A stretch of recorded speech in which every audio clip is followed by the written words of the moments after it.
हाथी और जादुई संकट। घने जंगल में एक विशाल हाथी रहता था जिसका नाम गजराज था। गजराज अपने विशाल शरीर और अद्वितीय शक्ति के लिए प्रसिद्ध था, लेकिन उसकी सबसे बड़ी विशेषता उसकी बुद्धिमत्ता थी। वह सभी जानवरों का प्रिय था और अक्सर जंगल में होने वाली समस्याओं का समाधान करता था। एक दिन जंगल में एक विचित्र घटना घटी। जंगल के बीचों बीच एक जादुई पत्थर प्रकट हुआ। यह पत्थर देखने में साधारण सा लगता था, लेकिन इसमें अनोखी शक्ति थी।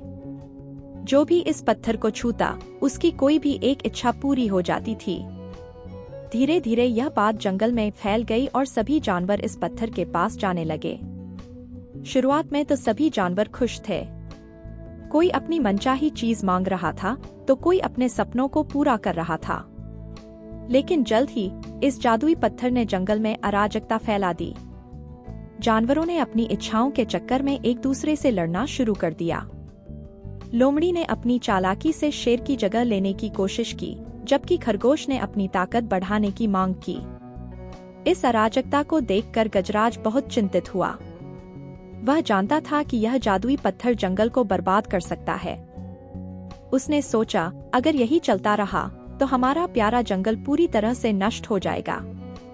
गजराज ने एक योजना बनाई। वह उस जादुई पत्थर के पास गया और उसे ध्यान से देखा। फिर उसने अपने सूंड से पत्थर को उठाया और जंगल के गहरे हिस्से में एक गुफा में ले जाकर छुपा दिया। इसके बाद उसने जंगल के सभी जानवरों को सभा के लिए बुलाया। सभा में गजराज ने कहा, मेरे प्यारे दोस्तों, यह जादुई पत्थर हमारे जंगल के लिए एक बड़ी मुसीबत है।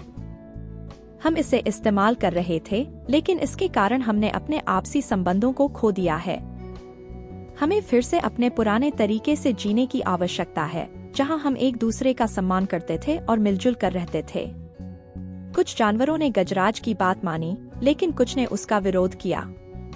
वे चाहते थे कि पत्थर वापस आ जाए, ताकि वे अपनी इच्छाओं को पूरा कर सकें। लेकिन गजराज की बुद्धिमत्ता के सामने वे टिक नहीं सके।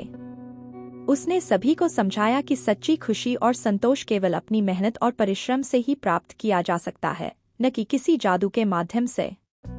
धीरे धीरे जानवरों ने गजराज की बात मान ली और जादुई पत्थर को भूलने लगे। वे फिर से अपने पुराने तरीके से जीने लगे, जहां परिश्रम और सच्चाई की महत्ता थी।